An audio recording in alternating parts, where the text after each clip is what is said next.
Hey guys, how's it going? I'm back here with another video, and today I decided to bring this video which I'm very excited for because a lot of you guys have been requesting in the past for me to make a video explaining how the MVC architecture work, or just explaining how you can organize your APIs in a better way. And for that reason, I am excited to bring this video where I'm gonna go over the MVC pattern and just overall talk about how you can organize your API. How can you organize the structure of your project so that you're building a consistent service that people can actually look at the code and say, well, this is well written code. And before we get into the tutorial, if you guys could leave a like and subscribe if you're not subscribed, I would massively appreciate it. It will help push my videos to more people, so I would be very happy if you guys did so. And yeah, that's basically it. Let's get into the tutorial.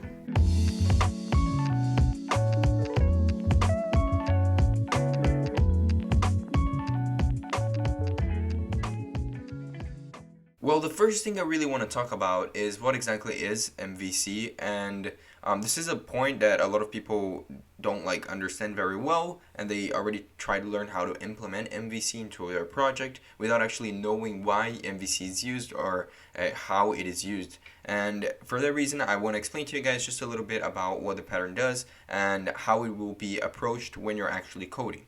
So MVC stands for Model View Controller. In some cases, it will be kind of changed because this will be very applicable for cases where you're talking about the whole application. That's where the view part comes from.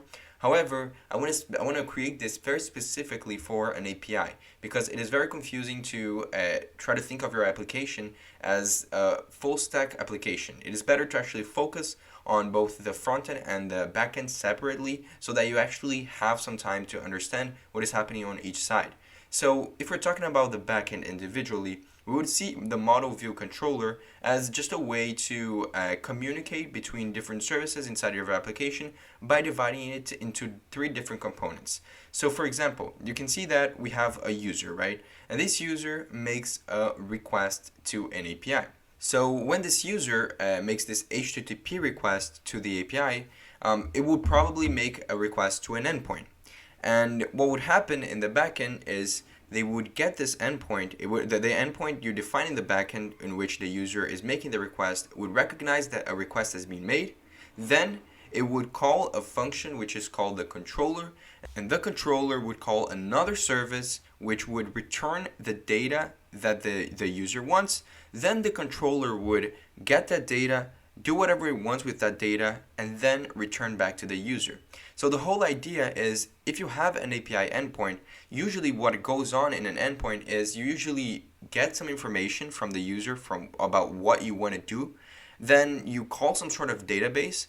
Then you do something with the data you get back from the database, and then you return something to the user. That's kind of the flow, right? However, by using MVC, you're kind of dividing your project into three different parts, or it doesn't need to be three, but you can divide it into various different parts, various different services, and each of them communicate so that you're basically separating your logic throughout your actual project. And it will make a lot more sense as we go into. I'll actually provide an example for you guys that is very well designed so that you guys can understand it better. But for now, just know that it is as simply as possible just a way to divide all of the logic into different components. And as I mentioned before, this is kind of a realistic flow of how an MVC project might go. I want to acknowledge that there's actually no standard way of calling your services or calling the folders in your project, or actually calling the components in its own. Obviously, people call the controller. Some people call the models. How I like to actually do it is I define my project into three folders, and those folders are the different services that our API will be divided into. Those services include the controller, the service, and the routes. I also include the models, which is basically depending on which kind of database system you're working with, which kind of project you're working with, but it's just a way to define the structure of your actual data, and obviously it's not applicable for everyone, and it will make a lot more sense as we go into this, but I just want you guys to know that in reality, what would basically happen is this user over here would make an API call, which would then make a request to an endpoint. That endpoint would recognize the request and then call the controller, which would then recognize what the user wants, because the user will pass data to this endpoint, which would then pass data to this controller, and then the controller, based on what the user passed, would call some sort of service which deals with the database.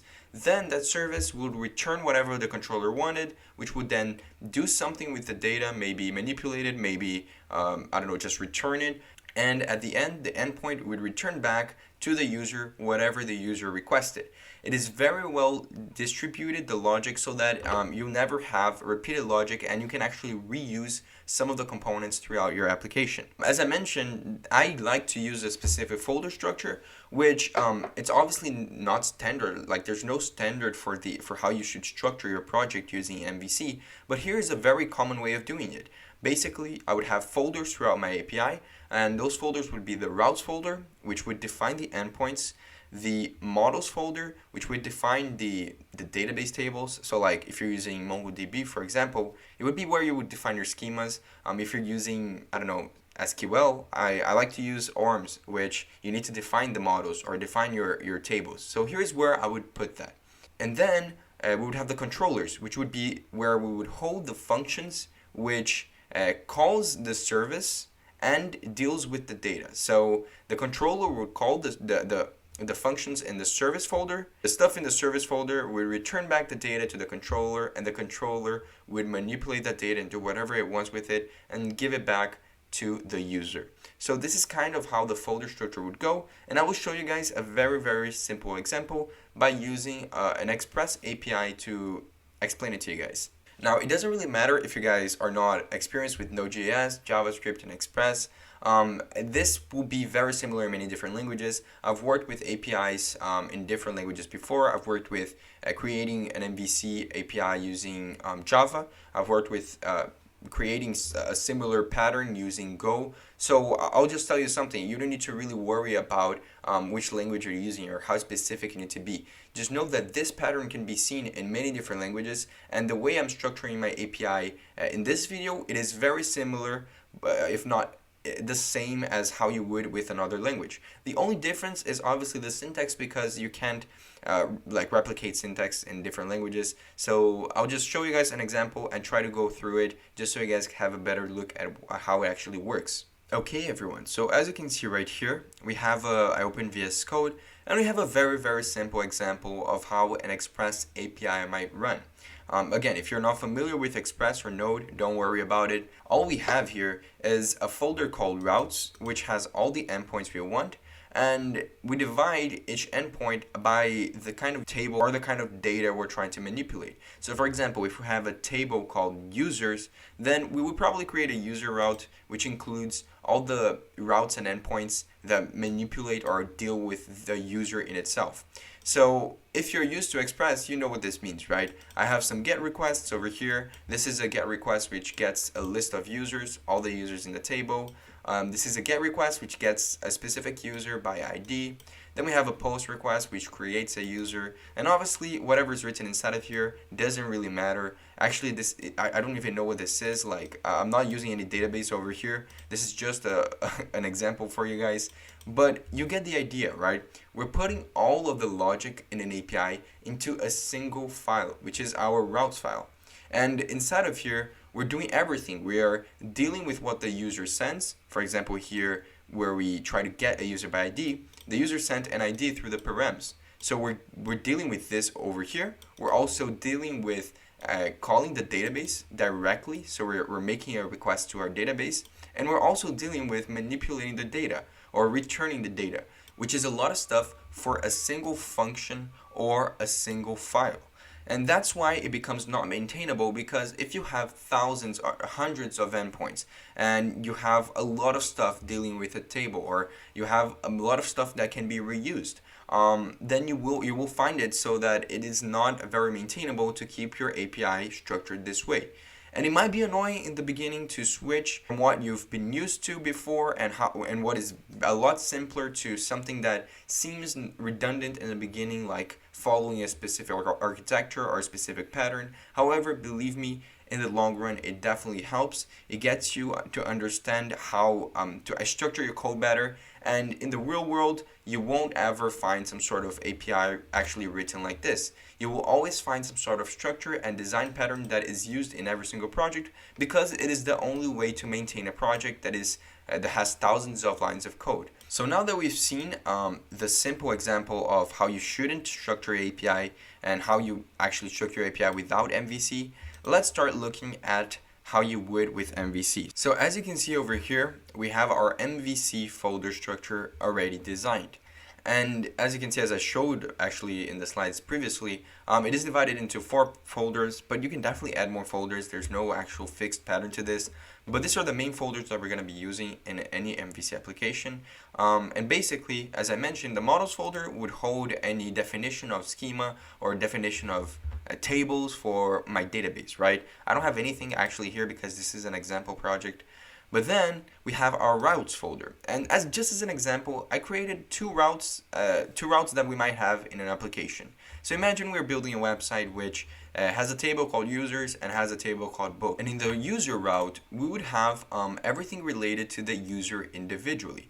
So for example, we would have a GET request, which returns a list of all the users in the table, a GET request that might return a user by a specific ID, or maybe a PUD request which updates a user, or a delete request which deletes a user with a specific ID.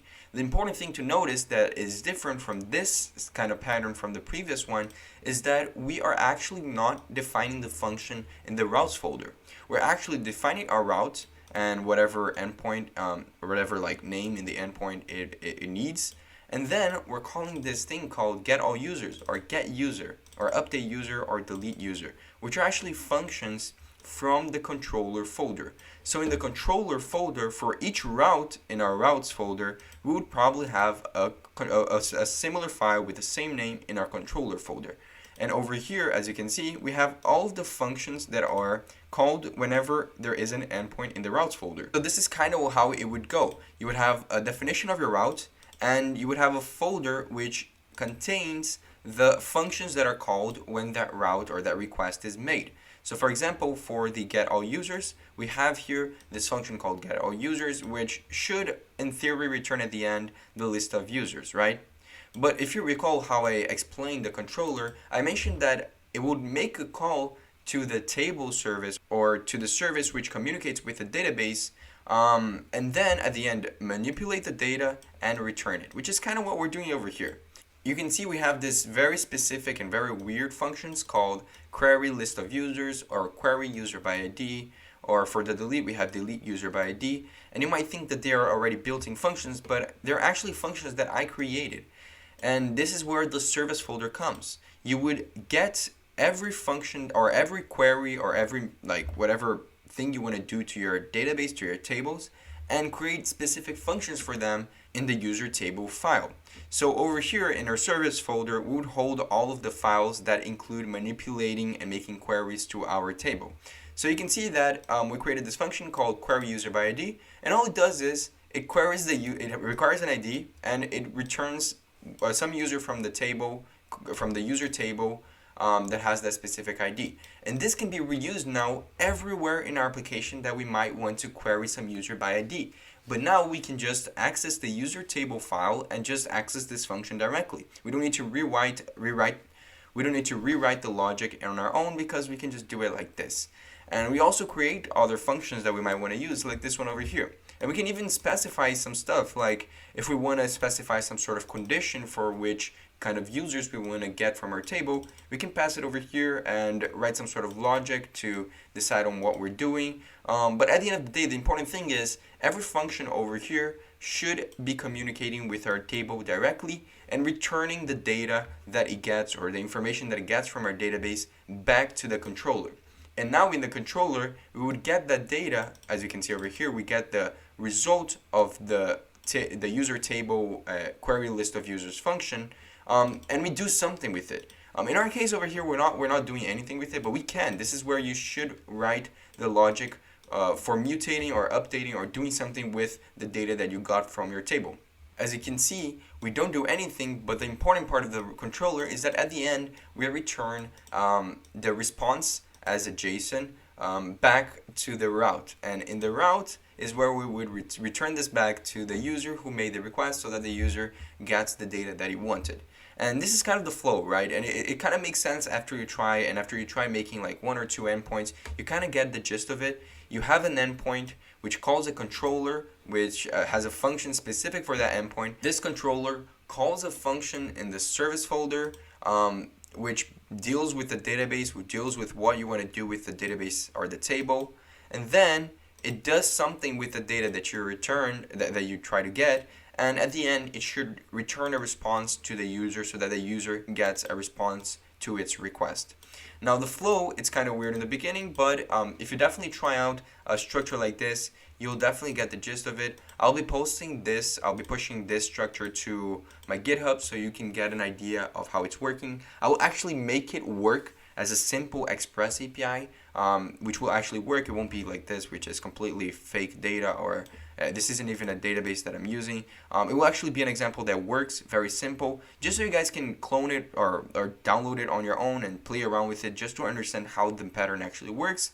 However, this is basically it for how to use MVC for creating and structuring an API. If you have any doubts, leave a comment down below. I'll be responding to most of the comments. I'm really interested in nowadays and how to design your project structure, and I know it's kind of annoying for a lot of people because it kind of slows down development in the short term. However, believe me, if you're trying to build a large application by just storing everything in a single file and not following some sort of principle or some sort of design pattern, you're gonna suffer in the long run. So this is basically it. If you enjoyed it, please leave a like down below and comment what you want to see next. Subscribe because I'm posting 2 to 3 times a week, and I would massively appreciate if you guys could help out the channel grow, help us, I don't know, reach our next milestone. Right now, that would be 20K subscribers, and I would be very happy if we could reach that. And yeah, that's basically it. I really hope you guys enjoyed it, and I see you guys next time.